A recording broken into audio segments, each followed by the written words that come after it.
जय हिंद प्यारे विद्यार्थियों, मेरा नाम है विजय। स्वागत करता हूं आप सभी लोगों का एक बार फिर से आपके अपने YouTube चैनल विजय क्लासेस में। तो बच्चों, आज मैं आप लोगों को बताऊंगा भारतीय संविधान के बारे में।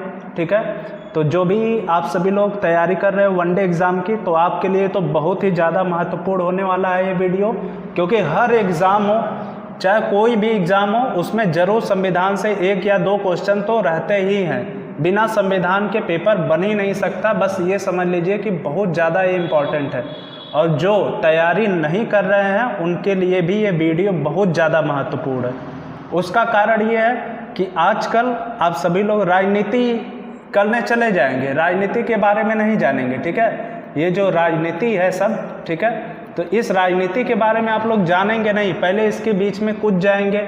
आप चाहे वो मोदी के सपोर्टर हो, चाहे कांग्रेस के हो, चाहे किसी के भी, अरे मेरे भैया पहले पढ़ तो लो तुम लोग कि आखिर में लोकसभा में कितनी सीट है, राज्यसभा में कितनी सीट है, कैसे प्रधानमंत्री बनता है, कैसे मुख्यमंत्री बनेगा, क्या मुख्यमंत्री का काम होगा, ये सब जानना जरूरी है।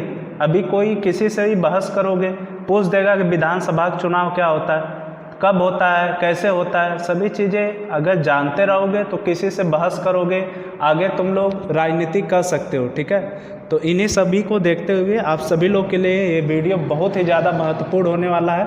तो बच्चों, इसमें मैं पूरा आप सभी लोगों को A to Z जो ये भारतीय संविधान है, ठीक है, भारतीय संविधान जो कि बहुत सारे हमारे महापुरुषों ने इसको मिलकर बनाया हुआ है। जैसे उसमें हमारे मुख्य थे बाबा डॉक्टर भीमराव अंबेडकर साहब जी, उनका बहुत बड़ा योगदान है, और उनका ही नहीं बाकी कमेटी के जितने भी सदस्य थे उनका भी बहुत बड़ा योगदान है। तो मेरे भाई, आप सभी लोग एक बार इस भारतीय संविधान को जरूर पढ़िए, क्योंकि यही आपकी समाज में आपकी पहचान बताएगा। ठीक है, समाज में आपका हक बताएगा। आपको कोई दबाएगा तो ये आपको उठाएगा। ये जो भारतीय संविधान है, ठीक है, इसको बिल्कुल ही निष्पक्ष तरीके से बनाया गया है। तो चलिए आज हम लोग इसके थोड़ी से बैकग्राउंड के बारे में आपको लेके चलते हैं। आखिर में संविधान की ज़रूरत क्यों पड़ी, हमें कब से ऐसा लगने लगा कि हाँ भाई, हमें अपना खुद का संविधान बनाना चाहिए। तो थोड़ी बहुत जहाँ तक कि मैं इतिहास के बारे में आपको लेके चलता हूँ, तो सन 1927 में, ठीक है, कब था, सन 1927 में, ठीक, एक बिल आया जिसका नाम था साइमन कमीशन। ठीक है, और उस समय भारत पे कौन राज कर रहा था, उस समय भारत पे तो अंग्रेजों का शासन था। ठीक है, तो इसका क्या नाम था, साइमन कमीशन। तो ये जो साइमन कमीशन था वो क्यों भारत आया, क्योंकि भारतीयों के लिए कानून बनाना चाहता था ये साइमन कमीशन।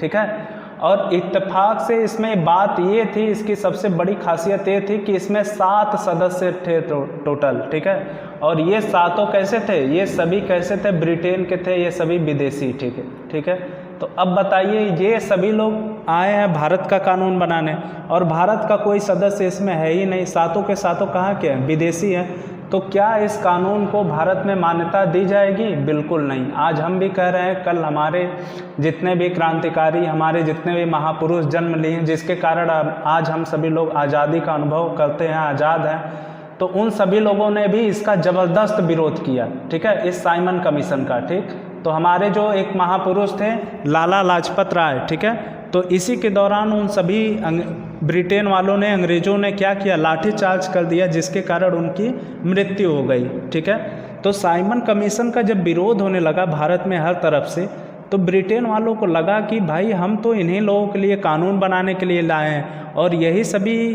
विरोध कर रहे हैं इसका, तो क्यों नहीं इन सबको चैलेंज किया जाए कि भाई तुम लोग भारतीय हो, तुम लोग अपना कानून खुद तब बना लो, हम लोग नहीं बनाएंगे तुम लोगों के लिए कानून। ठीक है, और देखो, सबसे पहले आप लोगों के लिए एक बात बता दूं कि इसको पेन और कापी लेकर बैठिएगा, क्योंकि मैं ऐसे लिखता रहूँगा और इरेज करते रहूँगा। ठीक है, आप चाहे तो स्क्रीनशॉट भी ले सकते हैं। ठीक, फिर इसके बाद उन्होंने कहा कि भाई विदेशी हम लोग हैं, ठीक है, हम लोग नहीं कानून बनाएंगे, आप लोगों में अगर है क्षमता तो आप लोग अपना कानून खुद बना लीजिए।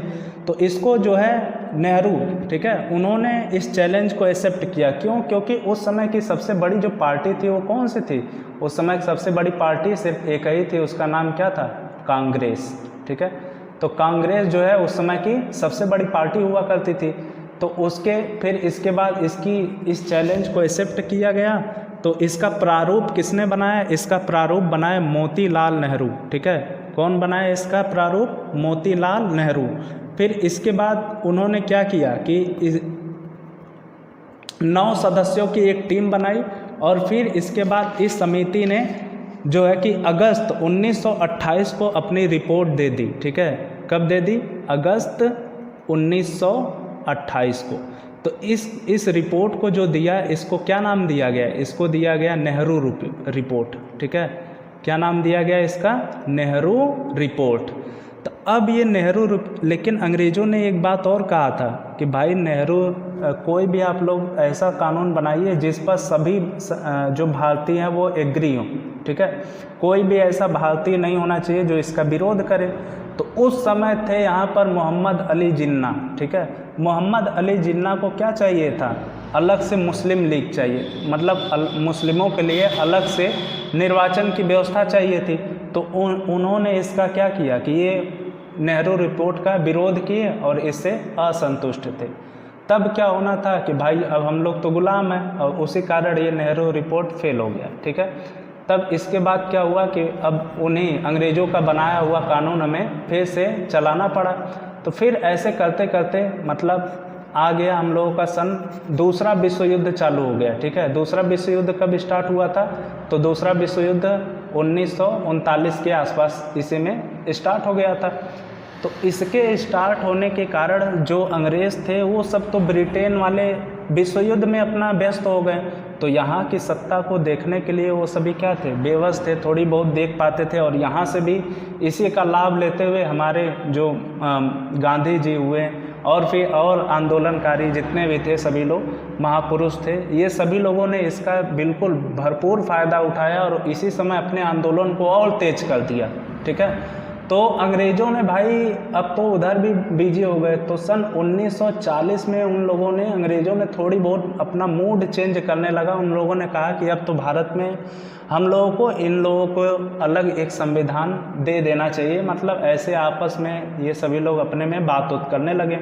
तो फिर इसके बाद इन्होंने क्या किया कि सन 1942 में, ठीक है, तो इन लोगों की बात करते करते अब इन सबसे अंग्रेज़ से क्या था कि इधर विश्व युद्ध भी झेल रहे थे और इधर क्या था कि हम भारतीय इन लोगों के नाक में एकदम दम करके रखे हुए थे। तो फिर इसके बाद ये सभी सन 1942 में, ठीक है, सन 1942 में एक प्रस्ताव लाते हैं जिसका नाम था क्रिप्स मिशन, ठीक है, क्रिप्स योजना, ठीक। क्या नाम था इसका? क्रिप्स, एक सेकेंड यहाँ थोड़ा लिखने में गलती हो गई, क्रिप्स योजना इसका नाम था, ठीक है। तो इसके हिसाब से क्या कहा गया कि इसी के हिसाब से ये फाइनल किया गया कि भारत को अब धीरे धीरे अपना संविधान बनाने की इजाज़त दे दी जानी चाहिए, जिसमें सभी भारतीय हो या ना हो इसकी बात तो आगे चर्चा की जाएगी। तो उन्होंने कहा कि विश्व युद्ध तो पहले हो जाए तभी ना। तो मतलब कि सिस्टम एक बन गया कि हाँ भाई, एक निर्वाचक मंडल बनेगा, उसमें निर्वाचन किया जाएगा, फिर इसके बाद जो जो जीतेगा वो संविधान बनाने वाले समिति में भाग लेगा।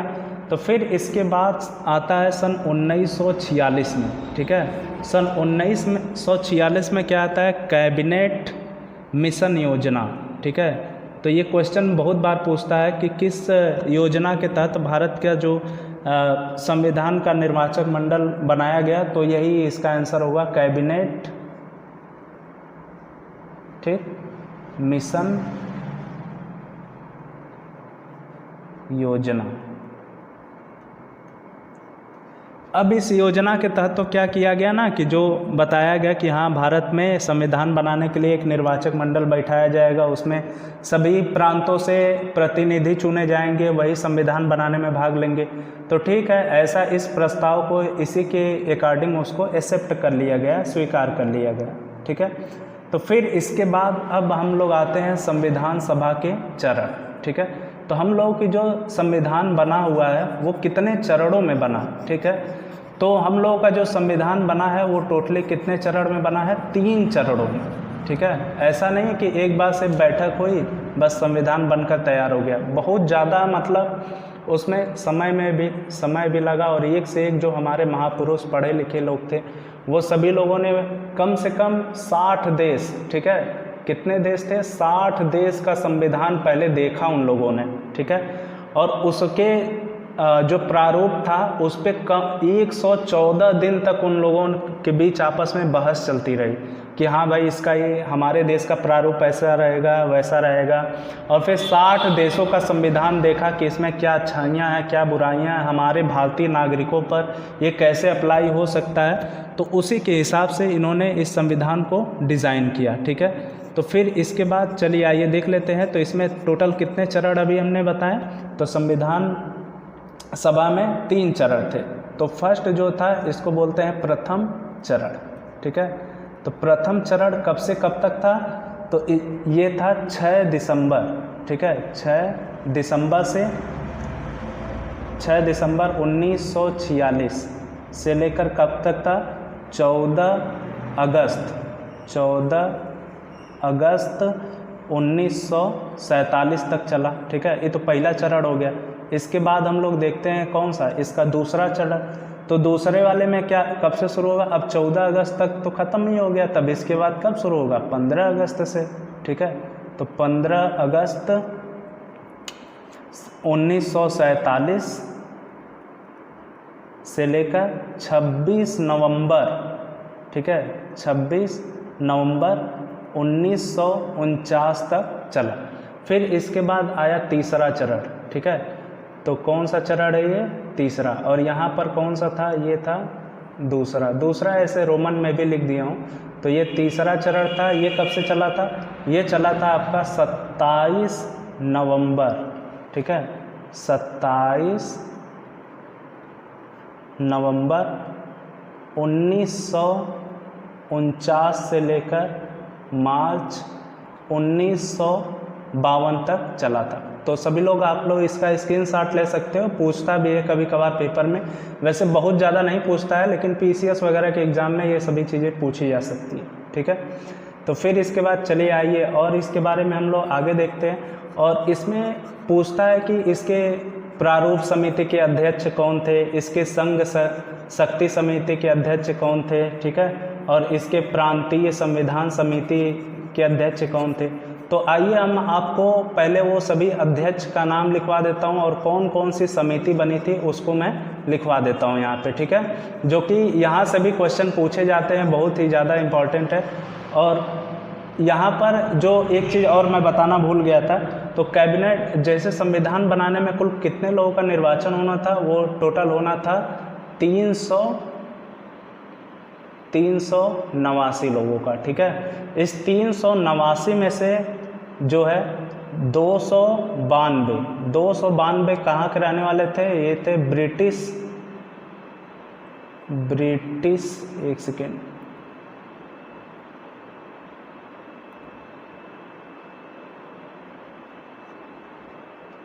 प्रांतों के प्रतिनिधि रहने वाले थे, ब्रिटिश प्रांतों के प्रतिनिधि, ठीक। फिर इसके बाद फिर इसके बाद इसमें से जो है 4 चीफ कमिश्नर रहने वाले थे, ठीक है, 4 चीफ कमिश्नर।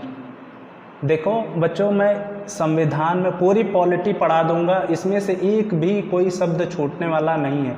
मतलब कि आप अगर एग्ज़ाम की तैयारी करते हैं तो आपके लिए बिल्कुल ही रामबाण होने वाला है। और बाकी आपको, अगर आप भारतीय हैं तो आपका जानना ये अधिकार है, आपको इसको पढ़ना पड़ेगा, तभी आप सभी लोग समाज में अच्छे से अपनी वैल्यू को समझ सकते हैं, ठीक है। कमिश्नर, ठीक। और जो बचे हुए इसमें से थे 93, कितने बचेंगे, 93। तो ये 93 किसके प्रतिनिधि होने वाले थे, देशी रियासतों के प्रतिनिधि। अब आप लोगों को ये कन्फ्यूजन होगा कि ये देशी प्रतिनिधि रियासत क्या है। तो पहले हम लोगों का ऐसे राज्य नहीं था भारत, ठीक है। इसके बारे में भी बताऊंगा कि आखिर में भारत में ये सभी राज्य कैसे बने, ठीक है, और कितने खंड हुए भारत के, ये सभी चीज़ों को मैं आप लोगों को बताऊंगा। आज केवल संविधान की एक आउटलाइन है कि क्यों बनना चाहिए था, कब से बनना शुरू हुआ, मतलब ये सभी चीज़ें इसमें कवर कर रहा हूँ। फिर इसके बाद अगला जो पार्ट आएगा उसमें मैं आप लोगों को बताऊंगा कि भाग पहला होगा, दूसरा होगा, टोटल 22 भाग होंगे, ठीक है। फिर तो इतनी बातें आप सभी लोगों को समझ में तो आ ही गई होंगी। फिर इसके बाद मैं इसको इरेज करता हूँ, ठीक। अब आपको सभा समिति जितने भी थे और उसके जितने भी अध्यक्ष थे मैं वो आपको लिखवा दे रहा हूँ, जिससे कि आप सभी लोग उससे भी क्वेश्चन आए तो कभी भी वो पेपर में आपसे छूट ना जाए। देखिए पेपर का लेवल जो है वो मॉडरेट होता जा रहा है, कारण ये है कि संख्या बहुत ज़्यादा बढ़ती जा रही है, ठीक है। तो एग्जामिनर में पहले ये जो डायरेक्टली क्वेश्चन पूछता था वो अब पूछने के चांसेस कम हो गए।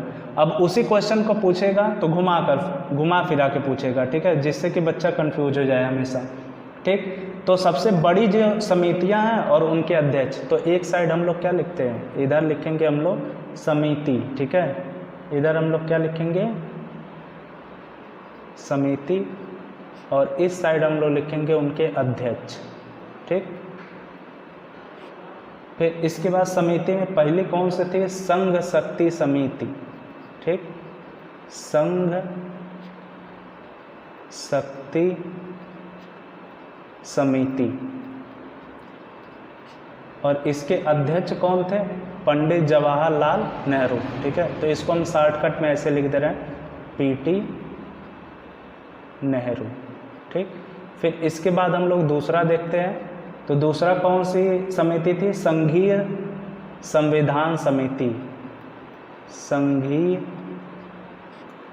संविधान समिति, ठीक है। इसके जो अध्यक्ष रहने वाले हैं ये भी कौन थे, पीटी नेहरू, यानी कि पंडित जवाहरलाल नेहरू, ठीक। फिर इसके बाद हम लोग देखेंगे तीसरा जो समिति था वो था प्रांतीय संविधान समिति, ठीक है। क्या था, प्रांतीय संविधान समिति। इसके भाई अध्यक्ष कौन रहने वाले हैं, सरदार वल्लभ भाई पटेल, ठीक है, लौह पुरुष सरदार वल्लभ, ठीक, भाई पटेल, ये रहने वाले हैं। इसके बाद आएंगे हम लोग चौथी जो समिति है उसको हम लोग देखेंगे प्रारूप समिति, मोस्ट इम्पॉर्टेंट, ठीक है। ये क्या है, मोस्ट इम्पॉर्टेंट, हम लिख दे रहे हैं इसको प्रारूप समिति, ठीक। इसके अध्यक्ष कौन थे, तो आप सभी लोग जानते ही होंगे कि अपने माननीय जो डॉक्टर भीमराव अंबेडकर जी, ठीक है। फिर इसके बाद हम लोग देखेंगे पांचवी जो समिति थी, तो इसमें मेनली 2 भाग हो गए थे। तो पहला इसमें क्या था, मौलिक अधिकार, ठीक है, मौलिक अधिकार। तो इसके कौन थे अध्यक्ष, सरदार वल्लभ भाई पटेल, सरदार वल्लभ भाई यहाँ पर भ भी होगा, भाई पटेल, ठीक। तो इतना नोट कीजिए सभी लोग, स्क्रीनशॉट लीजिए, आगे चले इसको इरेज करें, ठीक है। फिर इसके बाद हम लोग देखेंगे यहाँ पर 5 तो हो गए,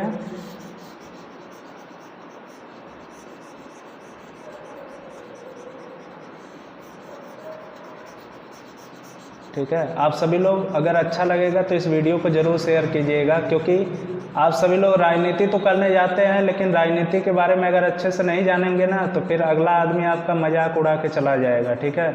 कम से कम इतना तो जानते रहिए कि हमारे मौलिक अधिकार, मौलिक कर्तव्य क्या है, कहाँ है, कैसे है, कितने हैं, कब हमारे ऊपर कौन सा नियम लागू होगा, कौन सा नहीं लागू होगा, ये सभी चीज़ों को जानना तो बहुत ज़्यादा ज़रूरी है। फिर इसके बाद इसी के अंतर्गत आता है एक अल्पसंख्यकों से संबंधित परामर्श समिति, ठीक है।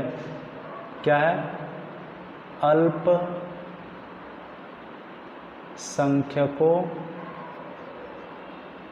से संबंधित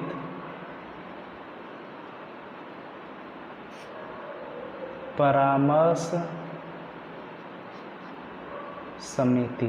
ठीक, तो इसके भाई अध्यक्ष कौन थे?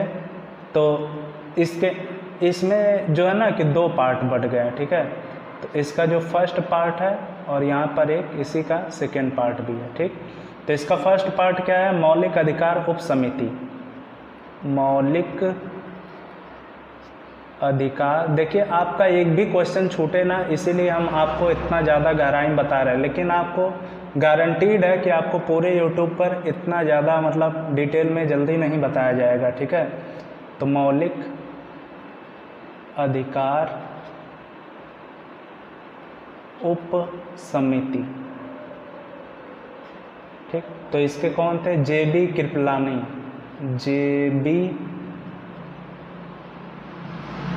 कृपलानी।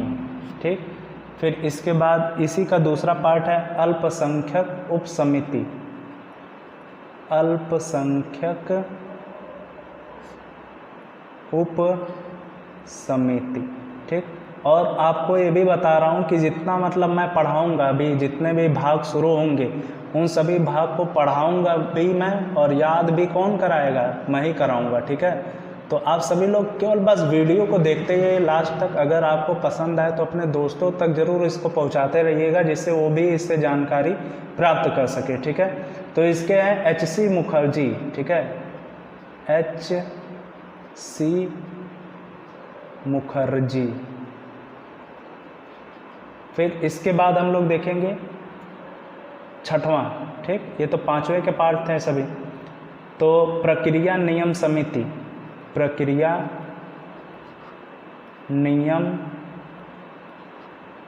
समिति। ठीक है, लिखने में थोड़ी सी अभी दिक्कत हो रही है। ठीक, बाद में ये सभी चीज़ें मैं सुधार लूँगा अपना। तो ये हैं डॉक्टर राजेंद्र प्रसाद। ठीक, डॉक्टर राजेंद्र प्रसाद। फिर इसके बाद 7वां हम लोग देखेंगे क्या है? राज्यों के लिए समिति। राज्यों के लिए समिति। ठीक है, तो इसके अध्यक्ष कौन थे? तो इसके थे PT नेहरू जी। ठीक है, PT नेहरू जी। ठीक, इसको इरेज करके, ठीक है कोई दिक्कत नहीं, समझ में तो आ ही रहा है। फिर इसके बाद 8वां वाला जो है, इसको हम लोग देखेंगे क्या कि संचालन समिति। ठीक है, संचालन समिति। इसके जो अध्यक्ष कौन रहने वाले हैं? तो इसके अध्यक्ष रहने वाले हैं डॉक्टर राजेंद्र प्रसाद।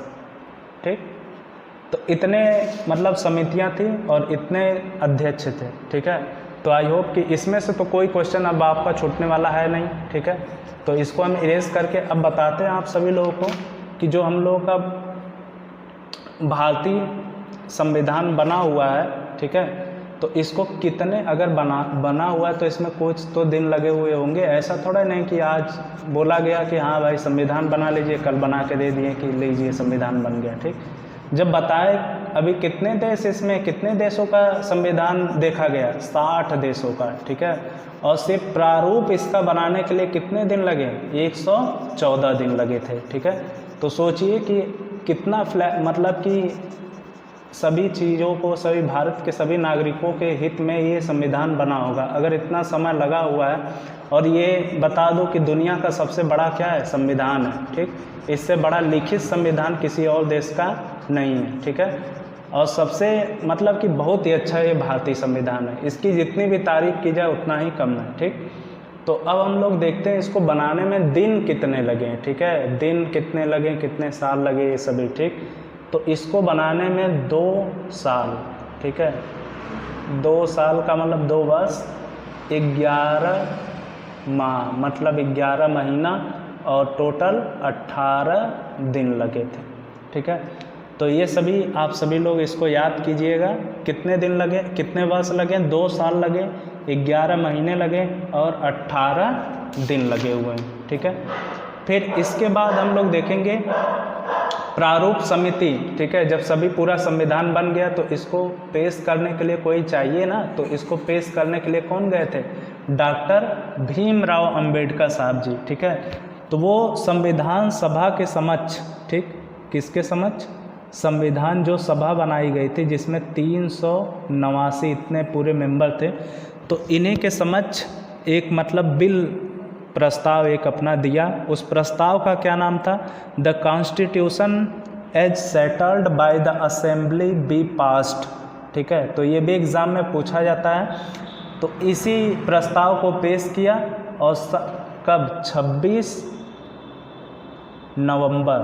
ठीक है, 26 नवंबर 1949 ठीक को इसको पारित कर दिया गया। और इसी दिन क्या किए? सभी लोग जितने भी थे समिति के जितने भी मेंबर थे वो सभी लोगों ने इसके ऊपर साइन किया। ठीक है, तो फिर इसके बाद हम लोग कुछ और इसके फैक्ट्स देख लेते हैं। ठीक, तो जब 26 नवंबर 1949 को इस संविधान को अपनाया गया ना, तो इसमें क्या था?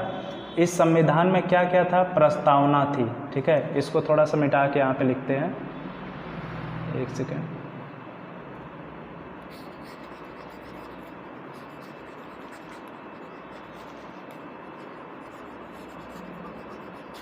इसको मिटाने के बाद यहाँ पे अच्छे से लिख देते हैं। ठीक है, पेन का थोड़ा कलर भी चेंज कर दें।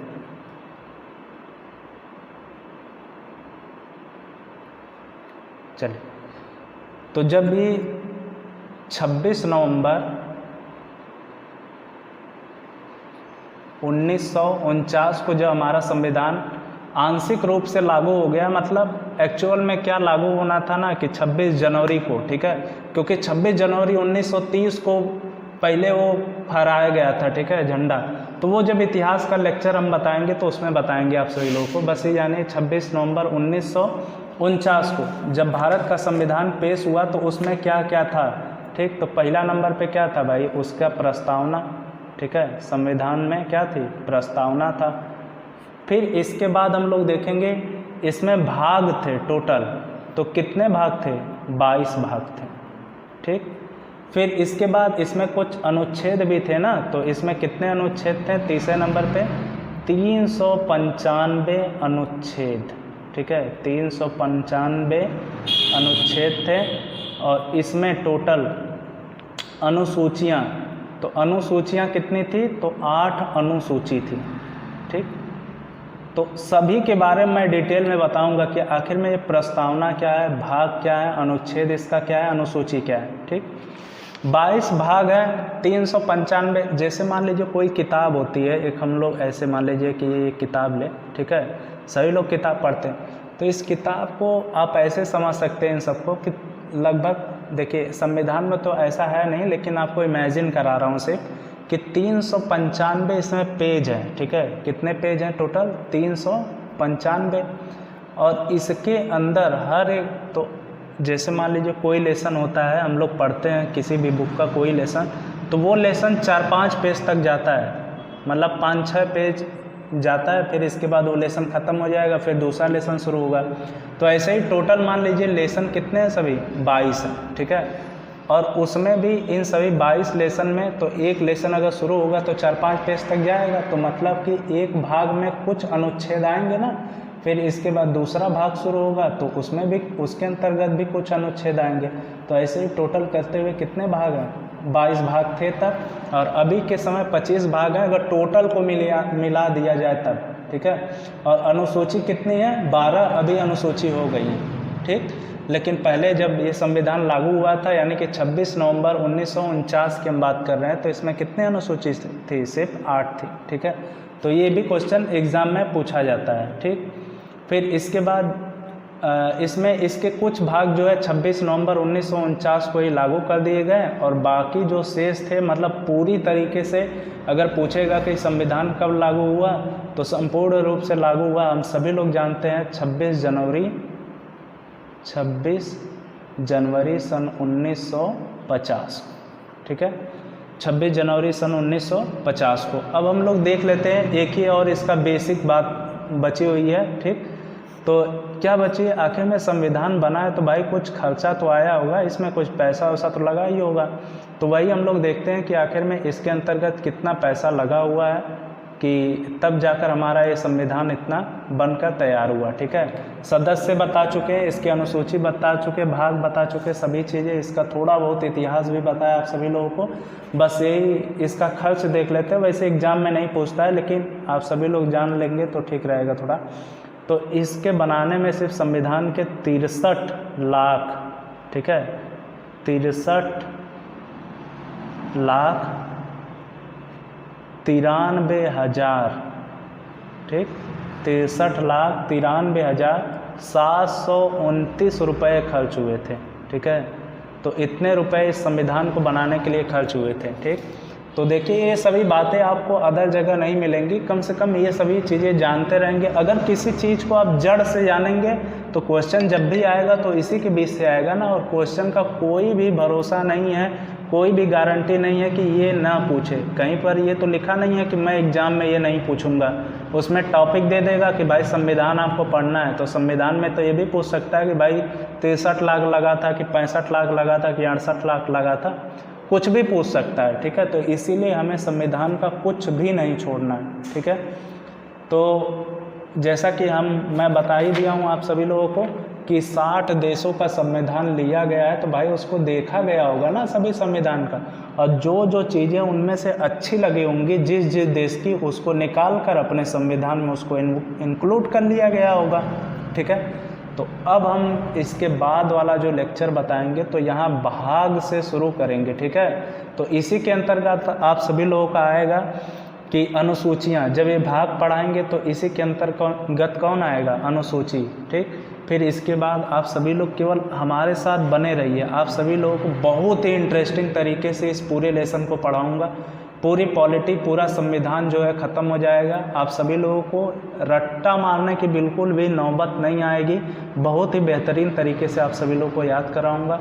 ठीक है, तो आप सभी लोग शेयर कर दीजिए इसको, और चैनल को सब्सक्राइब नहीं किए अभी तक तो चैनल को सब्सक्राइब कर दीजिए, जिससे मैं पॉलिटी की और क्लास या फिर और भी किसी सब्जेक्ट की क्लास लाऊं तो उसका नोटिफिकेशन आपको मिलता रहे। ठीक है, तो मिलते हैं अगले लेक्चर में। आप सभी लोग ज़रूर से रहिएगा। तो यही 22 भाग में पहला भाग मैं शुरू करूँगा।